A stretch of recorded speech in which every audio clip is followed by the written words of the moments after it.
হতাশ হয় কেবলমাত্র কাফের। হতাশ হয় কে? মুমিন কখনো হতাশ হয় না। হতাশ হয় ইমানের পরিপন্থী কাজ। আল্লাহ পাক বলেছেন লা তাকনাতু মির রাহমাতিল্লাহ, আমার রহমত থেকে মায়ুস হও না। দেখেন হযরত আইয়ুব আলাইহিস সালামের কত বড় রোগ হয়েছে, শরীর পোকায় ধরেছে, জর্জরিত হয়েছে, দুর্গন্ধ হয়েছে, গ্রামের লোকেরা তাকে বের করে দিয়েছে, স্ত্রী পুত্র পরিজন সব চলে গিয়েছে। এমনকি জিহ্বায় যখন পোকা ধরল, হযরত আইয়ুব আলাইহিস সালাম আল্লাহ রাব্বুল আলামিনের দরবারে ফরিয়াদ করলেন, আন্নী মাসসানিয়াদ-দুররু ওয়া আনতা আরহামুর রাহিমিন। আয় আল্লাহ, আমি অসুস্থ হয়ে পড়েছি, আমি রোগাক্রান্ত হয়েছি, আর তোমার নাম রহমান রহিম, তুমি আমাকে রোগ মুক্ত করো।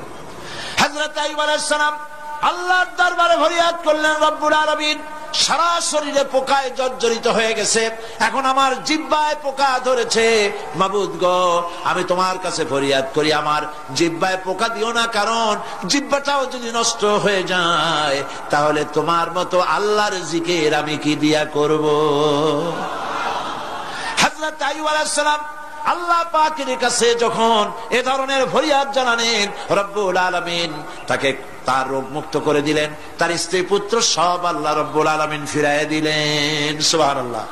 সুতরাং মুমিন ব্যক্তি, কোরআন শরীফে সব আছে, কোরআনের মতো শ্রেষ্ঠ ওয়াজের কিতাব পৃথিবীতে আর শুধু বোঝার দরকার। বিপদে যত বড় বিপদ আসুক, কোন বিপদে মুমিন ধৈর্য হারাবে না। হযরত ইয়াকুব আলাইহিস সালামের ছেলে ইউসুফ আলাইহিস সালামকে যখন তিনি হারায় ফেললেন, তিনি অধৈর্য হয়ে গেছিলেন নাকি? অধৈর্য হন নাই। কারণ আমি আমার বক্তৃতার সূচনায় বলেছি, আমরা কল্যাণ বুঝি না, অকল্যাণও বুঝি না। কোন বিপদ আসতে পরে আমরা হয়রান হয়ে যাই, কিন্তু বিপদের মধ্যে কল্যাণ আছে আমরা তা বুঝতে পারি না। কথা বুঝে আসছে? হযরত ইউসুফ আলাইহিস সালামকে কুয়ার ভিতরে ফেলে দেওয়া হলো। 11 ভাই মনে করেছে কুয়ার ভিতরে ফেলে দিয়া ইউসুফ আলাইহিস সালামকে মেরে ফেললাম, কিন্তু তারা বোঝে নাই আসল কামটা কি হয়েছে। এটা তো কুয়া নয়, এটা একটা টানেল, এটা একটা সুড়ঙ্গ। একদিকে কেনান হলো তার এক মুখ, ওই সুড়ঙ্গের এক মুখ হলো কেনানের। কেনান ইউসুফ আলাইহিস সালামকে ফেলে দেওয়া হলো কুয়ার ভিতরে মারার জন্যে, কিন্তু আল্লাহ পাকের ইচ্ছা ইউসুফ আলাইহিস সালাম মরবে না। এই টানেলের অপর প্রান্ত মিশরের সিংহাসনের টানেলের এপার দিয়া ইউসুফ আলাইহিস সালামকে ঢুকালেন, অপর প্রান্তে মিশরের সিংহাসনে ইউসুফকে আল্লাহ বসাইয়া দিলেন। হযরত ইয়াকুব ছেলের জন্য অধৈর্য হলেন না।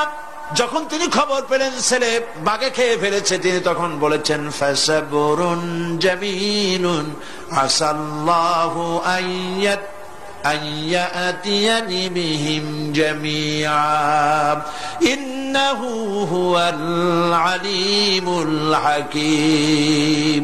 ফাসাবরুন জামিল, আমি উত্তম ভাবে ধৈর্য ধারণ করলাম, এবং আমি বিশ্বাস করি আল্লাহ রাব্বুল আলামিন আমার হারানো সবকিছু আমাকে ফিরাই দিবেন। বহু বছর পর যখন হযরত ইউসুফ আলাইহিস সালাম প্রেসিডেন্ট হয়েছেন মিশরের, 11 ভাই গেল সেখানে সাহায্য আনার জন্য। সেই ঘটনা তো শোনাবো না, এমনি বলে যাচ্ছি। এরপরে তিনি তাদেরকে পরিচয় দিলেন, ওরা ভয় পেয়ে গেল। তিনি বললেন, ভয়ের কোনো কারণ নাই, লা তাসরিবা আলাইকুমুল ইয়াউম, আজকে আমি কোনো প্রতিশোধ তোমাদের নেব না। সুবহানাল্লাহ। এর নাম পয়গম্বর, এর নাম কি? আল্লাহর নবী। আমি আজকে কোনো প্রতিশোধ তোমাদের নেব না, তোমরা যাও। পিতার অবস্থা তিনি জানলেন, কাঁদতে কাঁদতে পিতার চোখ দুটো নষ্ট হয়ে গেছে। ইয়াকুব আলাইহিস সালাম, হযরত ইউসুফ আলাইহিস সালাম বললেন, যাও। নিজের জামাটা খুললেন, গায়ের জামা খুলে বললেন, ভাইরা আমার এই জামা নিয়ে যাও, আর আমার আব্বার চোখের উপরে এই জামাটা রেখে দিও। ছেলেরা যখন হযরত ইউসুফ আলাইহিস সালামের জামা নিয়ে মিশর থেকে রওনা করেছে, গল্প নয়, উপন্যাস নয়, আল্লাহ পাক এই কোরআন শরীফে সূরা ইউসুফে বলেছেন, জামা নিয়ে মিশর থেকে রওনা করেছেন। কোথায় মিশর আর কোথায় কেনান? কেনানে বসে হযরত ইয়াকুব আলাইহিস সালাম বলছেন, তোমরা যদি আমাকে মতিভ্রম পাগল যদি মনে না করো তাহলে একটা কথা বলি, আমার নাকে এখন আমি ইউসুফের গন্ধ পেতেছি। তোমরা যদি আমাকে মতিভ্রম না করো তাহলে আমি বলি আমি কিন্তু ইউসুফের গন্ধ পেতেছি। সুবহানাল্লাহ। হযরত ইউসুফ আলাইহিস সালামের জামা এনে ভাইরা যখন হযরত ইউসুফের চোখের উপরে রেখে দিলেন, হযরত ইয়াকুবের দুটো চোখ সাথে সাথে আল্লাহ ভালো করে দিলেন। ফাসবরুন জামিল, ধৈর্য ধরো।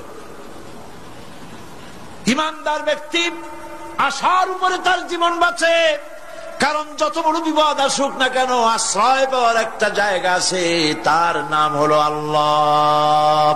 নাম কি? বলেন আল্লাহ।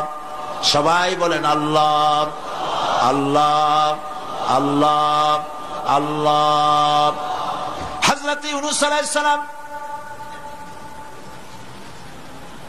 মাছটাকে গিলে ফেলে দিল, মাছটাকে গিলে মাটির অতল তলদেশে চলে গেছে।